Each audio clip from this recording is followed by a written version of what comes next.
Something I really love about the community we've cultivated on my Discord server, forums, Patreon, TeamSpeak, and so on is the willingness of the group to experiment with new things. Whether it's stream settings, hardware purchases, microphone angles, or operating systems, often many of us will try a new thing at the same time and all bounce our feedback, roadblocks, etc. off each other as we learn. This feedback loop is responsible for many of the educational videos on my channel and my own setup improvements. But lately, a new trend has been growing. Many of us have switched to using big TVs as our primary displays for work or gaming. Most of us, myself included, went into it expecting to switch back and just never wanted to. It's been a little over a year since I switched, and I'm just blown away at how much more I've enjoyed the setup. So much so that now I'm looking into options to swap my in-house gaming setup from a stacked ultrawide and 16:9 monitor setup to a single big screen too. Let's dive into why any of this trend is happening. This video is sponsored by ARM. ARM technology is at the heart of over 95% of the world's smart TVs, enabling high refresh rates and low latency processing, incredible image quality, and innovative AI and adaptive features, such as dynamic lighting adjustment and voice control. Click the link in the video description to learn more about how ARM drives TV innovation. Before we talk about how great this went, I do need to mention that I tried this once before, and it was a massive failure. You see, in 2009, I saved up all year and insisted on only getting money for my birthday so I could buy myself the first flat screen HD TV that I had. It's this very one right here. It has none of the important specs or features like a gaming mode that we've come to expect today, but it was HD, had a few HDMI inputs, a component input, and a VGA input, and seemed perfect for my computer and gaming use. A couple years later, I reconfigured my entire room to accommodate a giant desk and decided I would use this TV as my primary monitor. I had no other 1080p displays at the time, so why not? This setup lasted a year or two, but I mostly hated it and wound up just using my normal PC monitors for everything except console play anyway. Why did I hate what was seemingly my dream setup? Well, first, the TV was too close. I built a big L desk, but it was shallow, so I could not push the TV back far enough and was sitting basically right on top of it. This exacerbated the next issue. Low resolution and the screen technology meant I was subjected to the screen door effect, wherein I could see the individual pixels and the separation between them. And that combined with the bigger size, everything just looked worse, or at least more distracting, than my 17-inch 1440 by 900 computer monitor sitting right next to it. It was a neat setup from a gamer vibes kind of angle, but it just didn't work.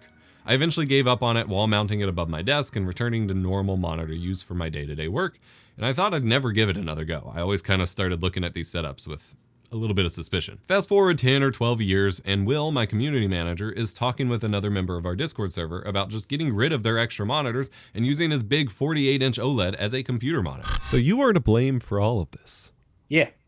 Yes, I am. I'm to blame. It's me. I'm the problem. It's me. It's been what, 2 years now since you switched to running a TV as a monitor, basically? Maybe more than that. We could probably look and see. There exists a gadget of the year video that we did. Oh yeah. It started as kind of like a joke, like because I felt like I wasn't getting enough real estate for anything that I was doing at the time.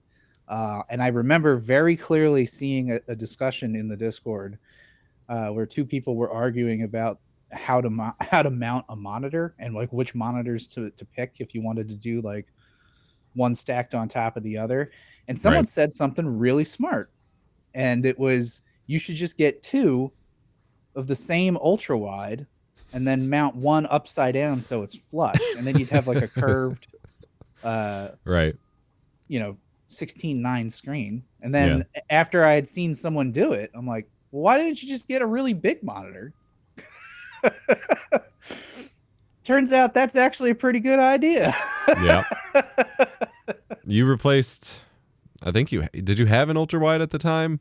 Or was it just I was able to replace an ultra wide and two standard 16:9 monitors. So my desk had 3 monitors on it, and I replaced them all with just the one. Right. And I do like virtual windows and virtual desktops to pick up the difference. So do you keep any additional side monitors, or is it just that now? Nope. Not unless you count stuff like the Beacon Mix. Right. Like there's no chat or nothing on that. There's no, like, it's literally like you can see there's a laptop there, but usually that laptop is closed and in a rack, and I just connect to it with like Parsec.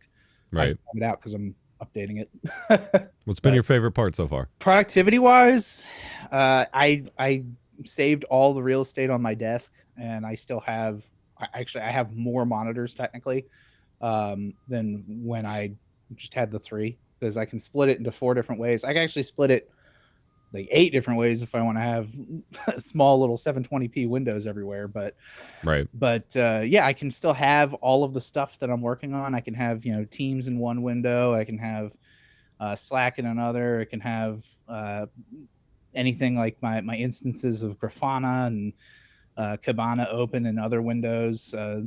All productivity stuff still works really well, and arguably works better than it did before, because I don't have to jump between windows. It's all like dead center right in front of me. Right. And then just from an entertainment factor, the immersion from like playing games is ridiculous. Like, after enough check-ins and reports that it's going really well, plus me needing to reconfigure my own studio again, I decided to take the plunge. I ordered a wall mount and mounted my 48-inch LG CX OLED TV with ARM technology above the new spot at my desk that my work PC was going to operate at. This involved shifting where I worked a bit, but addressed the initial issue I had a decade before. The TV is now at a reasonable distance. There's no end of YouTube videos, Reddit posts, and other accounts of people talking about how much they love the immersion they feel when gaming on ultra-wide monitors. Super wide, curved screens that wrap around your vision seem like a neat idea, and for many, they're perfect. But personally, I've always taken a big issue with the aspect ratio. Not only is a lot of content on streaming services or Blu-rays locked to 16:9, even if they're produced in CinemaScope, so it doesn't fill the screen properly, it makes screen capturing for making my own videos a bit of a hassle. But most importantly, I never really felt all that immersed in it at all. I've seen plenty of setups where ultrawides were paired with minimal walls behind them and it works. For me, I always have a ton of stuff behind my monitor, so seeing that hurts immersion. Sure, there's that initial wow factor moment when you first take it in and it feels super impressive. Especially with OLED ultrawides, this QD OLED I use in my in-house gaming setup is a beautiful screen in HDR. But once that initial wow factor moves away, I find myself missing that extra verticality. Sure, an ultrawide can reach more into my periphery on the sides, but if I'm seeing mostly wall or other stuff above and below the screen, I don't feel that immersed at all.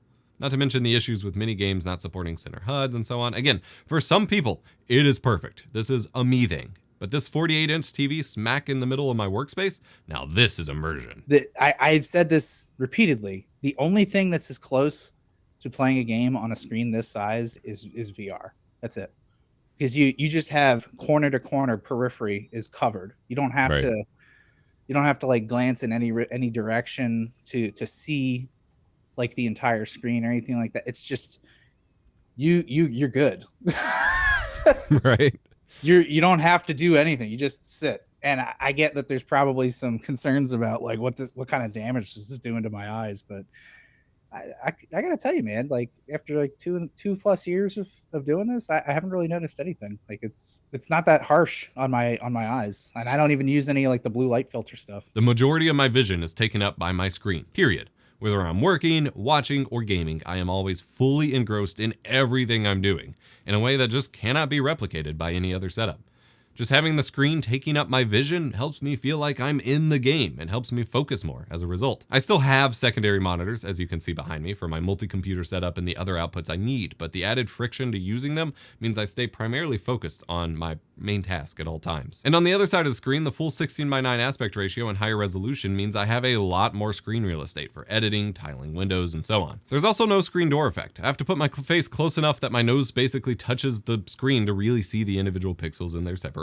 The 4 times higher resolution and much better screen technology means I just don't see the screen at all, only what I'm doing on it. Well, other than the handful of dead pixels at the top that are very obvious on my white Mac taskbar and were very common on the LG CX line for the initial models, but otherwise never noticeable in gaming or movie at all. I only noticed it when I turned it into a desktop monitor. You know, it helps that this display is incredible in general. I've made a video about it before, but it runs at 4K, 120 Hz for high frame rate gaming. It has an incredibly low input latency with the gaming mode, beautiful HDR, and I wasn't even a believer in HDR until I got OLED. Plus, OLED has improved motion clarity due to how fast the individual pixels change states compared to LCD technology.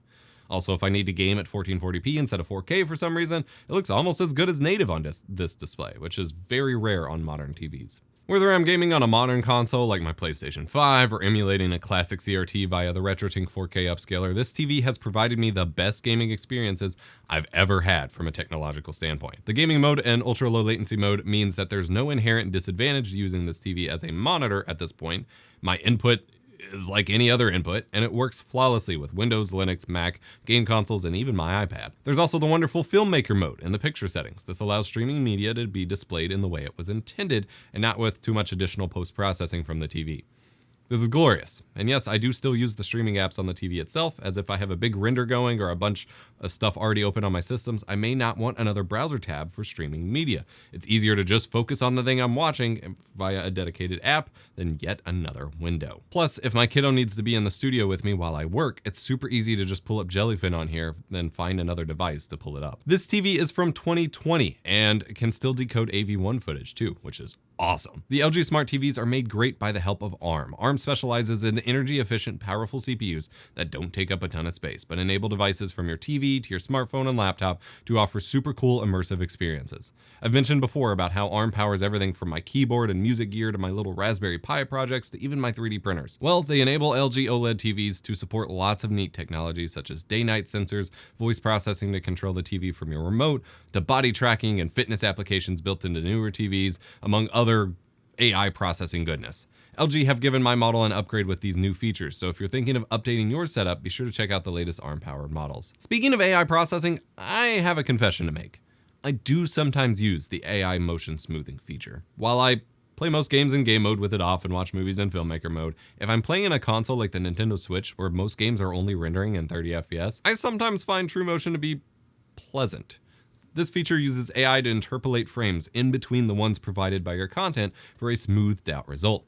For games that might otherwise appear choppy on such a high refresh rate display, I've come to like it. This all has been mostly good things so far. Surely the experience hasn't been all good, right? Well, yes, that's correct. First, size is somewhat a con, even though it's also a pro. I had to use a pretty beefy wall mount screwed into studs to mount this thing, and it makes juggling my usually cluttered desk a little difficult. I only have a small amount of space beneath it for storage, where I keep my thankfully tiny Mac Studio, memory card reader, Thunderbolt docks, Stream Deck Studio, and microphone preamp, but it's also a lot less space for audio mixers and such like that I'm used to. I can't really keep a webcam mounted above the display due to the height making the angle awkward, so I have my camera, prompter, and audio mixer off to the side of the screen, often bumping into the screen itself. Fitting my big speakers anywhere in this setup is a bit of a joke, and I'm really stuck if I ever get around to upgrading to a bigger mixer. Thus far, I've made it work, and I'm used to it. You just gotta plan accordingly. There is one fault here. It is a monitor, and it does support lower resolutions like 1440p, 1080p. But because of the size, 1440p is probably the limit. I played a lot of Hell Let Loose in 1440p just because that game did not run very well for... Well, it still does not run very well. Right. But yeah, like almost everything has to be played in 4K. Now, I do have pretty good PC, so almost everything runs pretty good. But there are those games where it is impossible to run natively at 4K, and even with DLSS enabled and all that, it's you gotta drop it down. Right. And then on the opposite end of that, there's a lot of retro games that just don't work well at these higher resolutions. So, you know, that kind of stuff is a little bit of a problem. But yeah, nothing earth shattering. This is not like a thing that would be a deal breaker, because there's almost always a workaround. You can do something to get it to work. Right. Do you ever run games like in a window in the center and put stuff around it, like yes, for Discord or something? And let me tell you, for like a solid month, Balatro took up one window all the time. I don't know what my Steam time on that thing is right now, but like it was pretty gnarly. Like I had like a meeting. I knew there was a problem when I had a meeting in one window and I had work in the other two, and then I had Balatro in the top right. I was like, all right, I need to stop. How far back are you sitting from where your monitor's at? Well, if I like assume the position, gamer mode. Well, this is just like I'm just sitting here working, gaming. I would say this is about 2 feet. Right. About 2 feet. I can get a little closer. I can go a little farther, but like I don't have a lot of room in my office. You can probably tell I'm in kind of an attic, so like Yeah. the wall is tilting in. So unless I want to mount something on this wall and try to like tilt it out towards me, this is it. Using the regular stand that just came built in with the monitor. It's big enough. Oh, you don't even have it like mounted on anything. Oh no. Wow. No, I chose my desk. I chose the legs for the desk, and I chose the chair very specifically because I knew I wasn't gonna be able to adjust it. There's no height adjust. I guess that is, you could add that to the negatives. There's no height adjust in this thing. It's literally a TV. Right. So if you don't have a way to come down to it, that is a little bit of a problem. Yeah. Did you have to, because I know you're at a different nest now than when you like originally set it up. Did you have to do anything special to really make it fit with how you already had everything wired, or was it just a matter of yanking out the old monitors and just kind of filling the void? It was really just yanking out the old ones. I could just hook everything up to it. Like if I wanted, I could have my mouse and keyboard running all through it. I don't do that just because I'm afraid of like latency, like input latency and all that. But all of the non-input related devices, like the Beacon Studio, the Beacon Mix, my synthesizers, anything that needed its own USB port, I could just plug it straight into the monitor, and that was, I mean, that was a significant improvement over over having the pile of monitors on my desk where I had less inputs. Also, for all of my complaints about uncentered HUDs on ultra-wide screens, sometimes I do miss critical HUD information in-game due to being too focused on the center of the screen and those details being pushed to my periphery on such a big TV. I like this, it's part of the immersion, but it isn't a problem on smaller screens. I do still prefer it to the ultra-wide scenario, however. Ultimately, this has been a massive positive shift for my workflow. I'm more focused, I'm having more fun, and I get to enjoy some of the best display technology available on the market right now. I know OLED TVs aren't exactly cheap, but they've come down drastically in price in recent years, and this first one I'm using as a monitor now was already about the price I paid for my clunky HD TV back when I was a teenager. That's a win. At this point, I only want setups with big screens like this as my primary display, and I'm currently evaluating options for a minimum of 32-inch 4K OLED for my in-house gaming setup next. I can't wait to show you what I end up doing there. So we've seen a number of Discord members kind of follow suit or also conveniently start switching around the same time. What do you think is the selling point? Like what do you think pushes people over the edge? Because I don't remember what game you were playing, but you had sent a picture where you were just like, you had pulled up a game full screen and were just like, it doesn't get more immersive than this. And I literally started stripping down my TV stand that day and was like, I'm going to make this work somehow. It might have been Overwatch, man. Maybe. Yeah, it might have been. Maybe. I'd have to go back and look. The games that I was playing at the time, it was Overwatch, Hell Let Loose, Halo Infinite. Maybe it was Halo Infinite. I would definitely say it is the what you can experience with it from a gaming perspective. I'm not saying that, I'm not trying to underscore how useful it is for productivity, but like, let's be real here. A lot of people that are watching this are probably gamers and interested in how good it is as a gaming monitor. It's 120 hertz, so obviously if you want more than that, you got to go smaller. But my eyes can't see great as it is. So 120 more than 120 frames per second. We're good with 120. When are we going to start getting frame rate prescriptions? Right, yeah. I would recommend anyone that is even thinking about it, just like try to find like a Micro Center or a Best Buy or something, because these things are more common being set up in like demo units now. Like, it was, when I bought this, it was really difficult to find a setup in a store. So like I was kind of just a sight unseen, like, I hope this is good. Early but adopter now I'm seeing them everywhere. Like the Micro Centers usually have like 3 or 4 different kinds. Yeah. Best Buy usually has like 1 or 2. If you can find it, you can definitely sell yourself on it. It makes sense once you have it in front of you. And to that end, I actually have a buddy who came over to my house and saw this setup. I had him sit down and play a couple rounds of Overwatch. He was immediately sold. Next day, he went out and bought one.